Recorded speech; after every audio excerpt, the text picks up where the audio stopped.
Bom, nós estamos recebendo aqui com muita honra o Celso Arruda, nosso parceiro aqui no programa.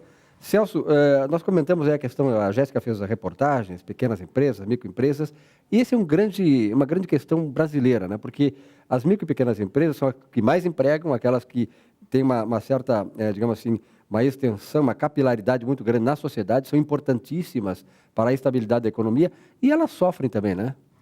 Na verdade, Silvio, em primeiro lugar, prazer estar novamente no teu programa com audiência altamente qualificada. E sobre esse tema, que é a pequena e microempresa, eu queria só dar um dado. Não só a nível de Brasil, mas a nível de mundo como um todo, na economia mundial, as pequenas e médias empresas representam mais de 65% da geração de emprego então vê a importância que elas têm. No Brasil, hoje, até se discute muito a função da microempresa, muito do ponto de vista de carga tributária, que é o grande ônus que pesa sobre elas ainda. Embora a lei, que é o decreto de 123, que criou a microempresa, ele dê facilidade para a área de registro, mas, na verdade, a questão tributária ele inibe muito a pequena e média empresa. Então, isso é um ponto que cabe ser atacado. Recentemente, dia 7 de maio, o Congresso Nacional aprovou uma medida provisória, um projeto de lei, que vai facilitar um pouco mais, flexibilizar um pouco mais o registro das pequenas e médias empresas e, ao mesmo tempo, abrir espaço para outras categorias profissionais. Isso é altamente interessante. Só que a grande demanda que estava no Congresso Nacional e que já houve, através de uma negociação, houve um veto da Presidência da República, era o aumento do limite para enquadrar-se nesse programa.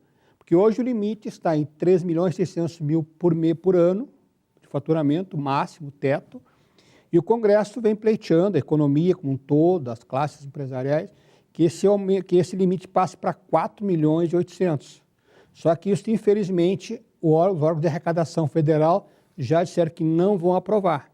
Então é um tema altamente interessante pela sua capacidade de geração de emprego, pelos reflexos, para a facilidade que tem para aquele empreendedor que queira colocar o seu pequeno negócio e se sinta mais acolhido, que esse assunto seja debatido na sua profundidade.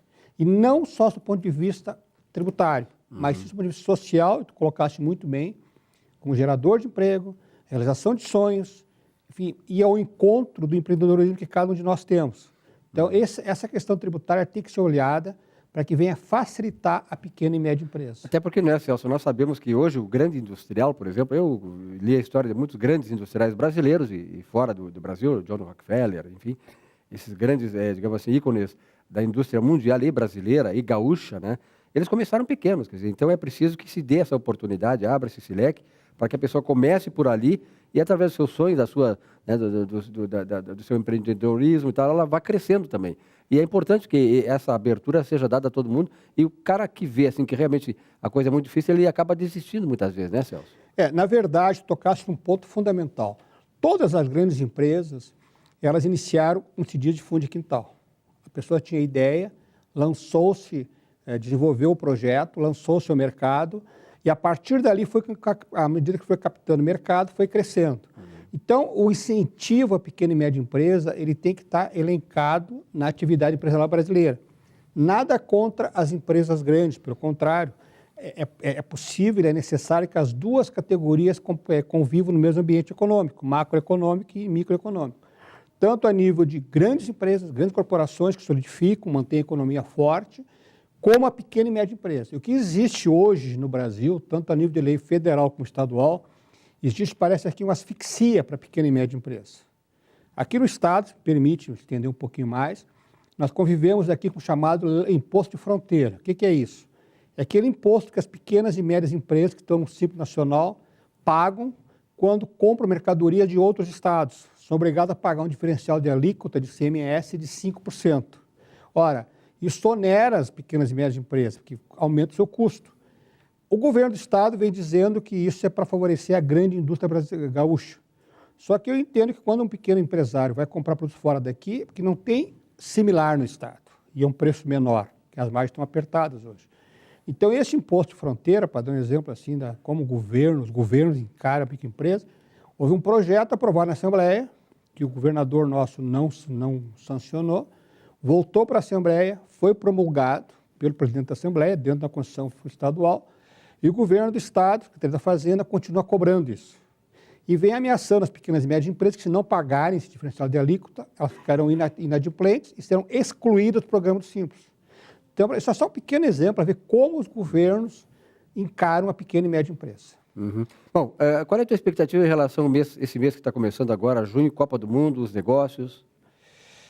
Eu entendo que a Copa do Mundo vai facilitar, vai trazer um grande faturamento para as empresas de modo geral, pequenas, médias e grandes. Inegavelmente vai haver uma movimentação na economia muito interessante, muito importante. Não vamos entrar no mérito se custou caro ou barato, mas eu acho que a Copa vai trazer bons negócios para o empresariado gaúcho de modo geral.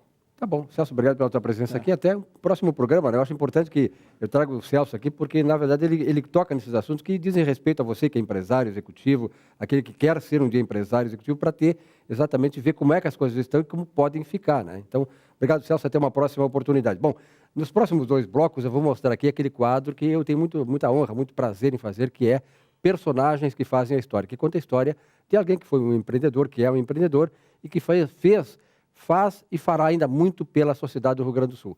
O nosso personagem desta semana é o doutor médico Alexandre Diamante, dono da Porto Alegre Clínicas, uma grande figura, e vocês vão conhecer mais da história do Alexandre Diamante depois do intervalo. Até já.